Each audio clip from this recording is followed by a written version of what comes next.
Nigerian medical doctor advises Nigerians not to come to Canada, that it is not worth it. He is currently in Canada saying that Nigerians should stay at home. If you are comfortable at home already, you shouldn't come. He said as a big doctor, he was doing well in Nigeria, that if he was to earn, that he was living in a duplex in Nigeria, he had a car, he had a driver, and everything was going on well for him until they decided to relocate to Canada. And now relocating to Canada, that he relocated in the guise of, oh, I'm doing this for my children. But at the end of the day, what is he doing for his children? That Canada does not pay you to enjoy the job you are doing. It doesn't pay you to enjoy the money they've paid you, and now that they still collect that money through parking lots, toll gates and all of those things. But because it's systematic discrimination, people don't know, because the factor those things is already in the system, so you don't know. It's a systematic thing, so you don't know that there being is a discrimination already.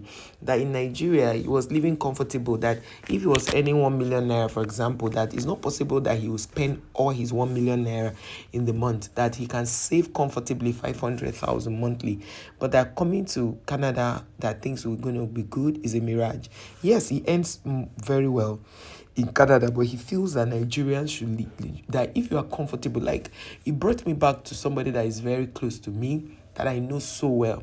They have their house in a choice area in Abuja, very big big house, but they left. They left there because of their children and all. And I know of one that is struggling seriously with their children, because the moment they went to the UK, they no longer, the children didn't understand anything they were doing again. They needed to get a teacher from Nigeria who was now teaching the children on Zoom, and they needed to look for a church where the children can stay, because the children were quite young, so that they will not be corrupted by certain vices.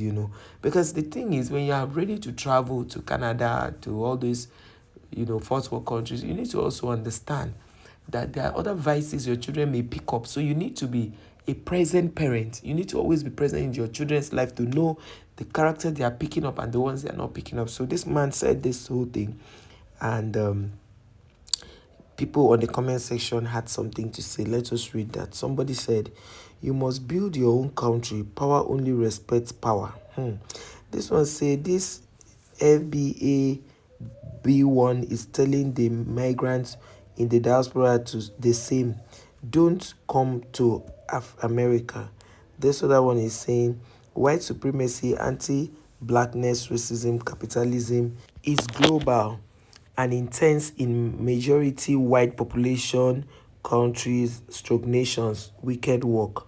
And this person said, "Just imagine all reparation is paid and to the African diaspora and the United States of America coming together to secure settling return home packages. This would welcome back the skills and traits of the whole deal in folks." See, let me tell you the truth, guys. This is me telling you this. If the government of Nigeria can put certain things in order and make Nigeria peaceful, that when I mean peaceful, happy with the government, that's what I mean. I tell you, no Nigerian will leave the shores of this country. I tell you, there's one of my doctors that relocated.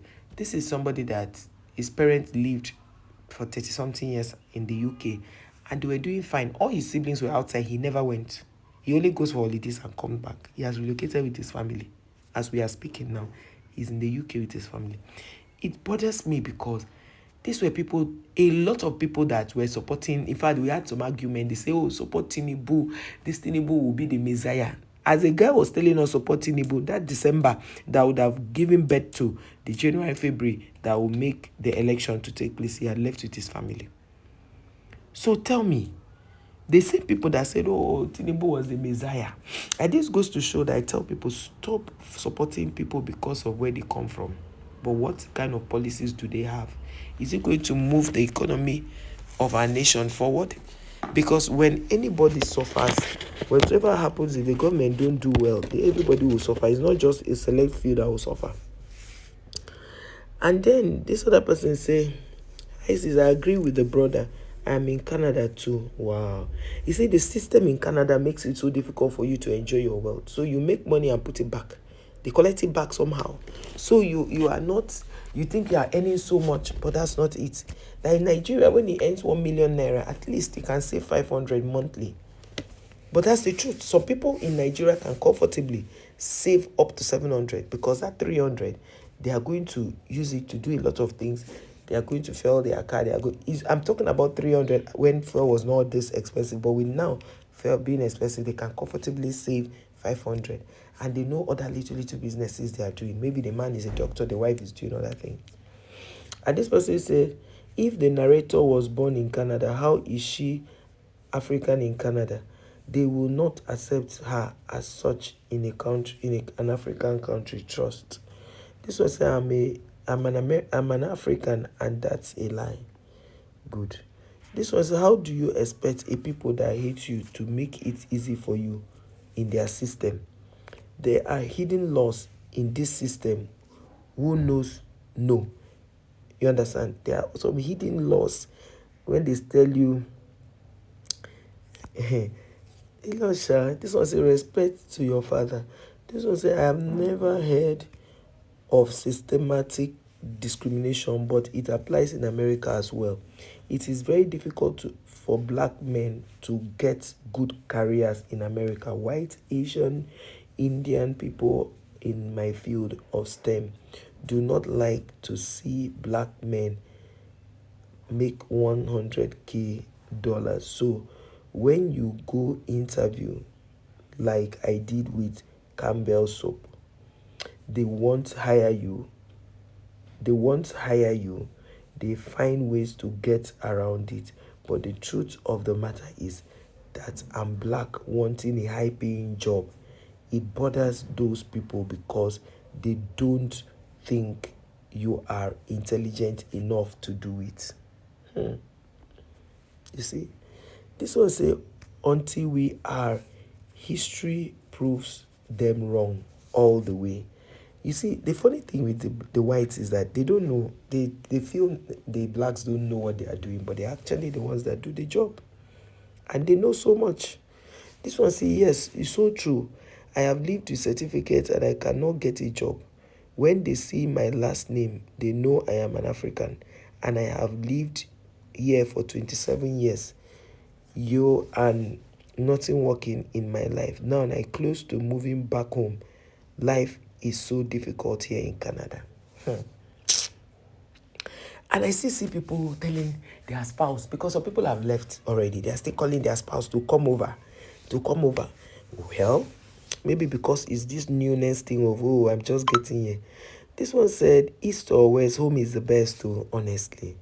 This one said, they brought their education system here in Africa, yet when you immigrate to their countries, you have to go back to their school so you can be qualified to work there. Beats me. Exactly. This one say it's the same in America. In Africa, you may be a great doctor or lawyer, but when you reach the States, you have to go back to school. It's the truth. This was say Canada is just expensive for no reason and cold. I could never move there. It's a failed nation. Wow. This one said, I pray he can go back home and rebuild his life. He said he had a hospital doing well for himself. And he decided to jackpot. Some people say, oh, I jackpot because of insecurity. But there's a man that they just unalived abroad. It's a man they just unalived abroad. So when we are talking about insecurity, what about them? It's shame. This one say, in the countries of the colonizers, their system is to keep you as a modern slave. That's what they used to do when they just gave blacks their freedom here in America. They lived in the master's plantation, rents from them, bought their food, clothing, and other essentials. However, they paid them just enough to pay for their things. Blacks live in circles and unfortunately still do till date. So that's why you see that those of them in diaspora, when they tell you they don't have money, understand with them, no matter the amount of money they do, they just give them enough money to pay their rent. This was a very true. I live in Canada, only you get sense. Wow. Bye. It is well.